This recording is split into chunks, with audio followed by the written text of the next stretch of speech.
So I got a question, Shane, why can't I seem to stick to a diet? Why do I treat my body so bad? Give me some help, give me some tips. So look, you know, the diet and the exercise or whatever, however you treat yourself bad, maybe you smoke or drink or whatever, you know, it doesn't matter. We've all got our vices, but we'll just use the diet because it's easiest. But basically, you know, we can go right to the root cause, and I've seen this often, is that, you know, if your parents talked you down and, you know, gave you a lot of shit growing up, and your self-worth is pretty rubbish, you know, you're not going to consciously or subconsciously treat yourself like a queen or a king, because deep down inside, your parents didn't even think you were a king or a queen. So why would you deserve to be a king or a queen? That's as simple as it is, right? So it's all going to come back to self-worth. And the thing is, if you've got low self-worth, you don't give a damn about yourself too much. So you don't care if you're overweight. You don't care if you know, don't have high motivation. You don't care if you're not that happy. Just don't care, right? And it's not ideal. And then when we see people on Instagram, or we see whatever, we get inspired, and then we go and like, yes, I'm going to do this. He's inspired me, she's inspired me, I'm going to take this seriously, bang. 2 weeks later, you're having donuts, pizza or whatever. I used to, as a personal trainer, would say, nah, you got to be disciplined and you just got to stick it out and whatever.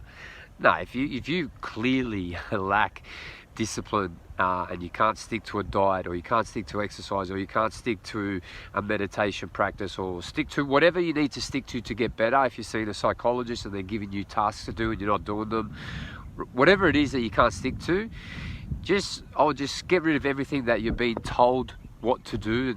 That's not ideal. You don't need extra homework. What I would suggest for you to do is just to, you know, really strip it all back and set some time to just be by yourself and just kind of reflect and be like, all right, Shane, like, start coaching yourself. And I'm going to show you the next couple of minutes what I mean, because this is what I did in London. It's like, all right, Shane, you know, what's the problem, mate? What's going on? You're not happy, you're feeling depressed, you're miserable. Like, come on, mate, we've got to get out of this.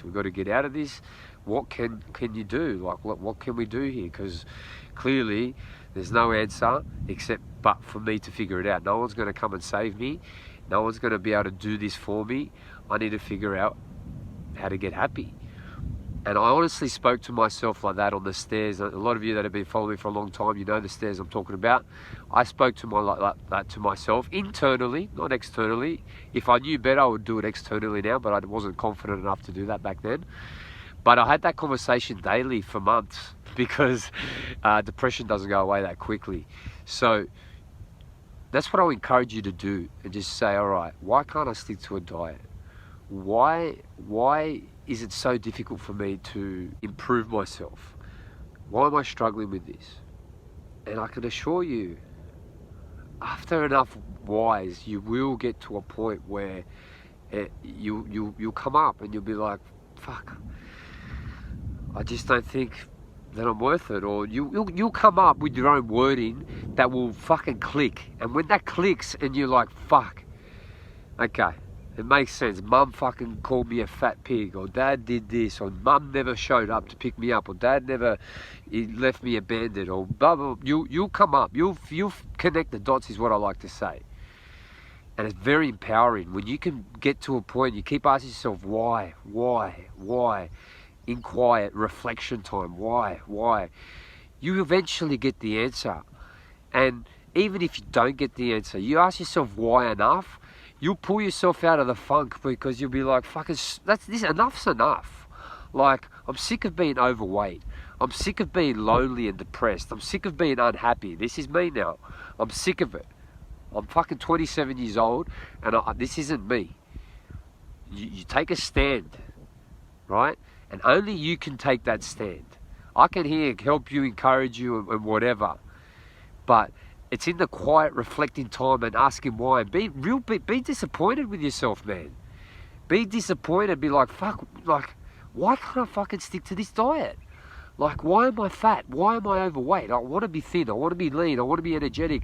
I want to attract my soulmate. I want to live in abundance. I want to, have a mad career. I want to have $1 million. Whatever your thing is, you've got to take a stand.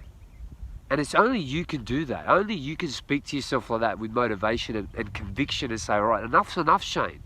Let's fucking do this. And you might fuck up and eat a pizza or whatever. But remind yourself of the conversation you had here in the trees about how you want your life to change, and enough is enough. And with that fucking conviction and reminding yourself of this conversation that you have with yourself and saying enough is enough, you keep bringing yourself back to this moment. And with repetition of doing that and bringing your course correcting, bringing yourself back to meditate, bringing yourself back to the diet, bringing yourself back to whatever you want to bring yourself back to, I can assure you, 6 months later, you'll be messaging me saying, Shane, I've been on the diet for 6 months and I look amazing. And you'll send me a selfie and I'm going to post it and show everybody. It comes back to you coaching yourself in the quiet moments, reflecting, asking why you can't do it, and then getting to a point where you empower yourself to draw the line in the sand and say enough's enough, and this my life's changing for the better starting from today. Even if I fuck up in the future, I'm going to remember this conversation and I'm going to start. This is going to be my default every time I go off course, and I'm going to bring myself back on course with this conversation. That's the new format, ladies and gents. You got a problem in life? I've got the solution.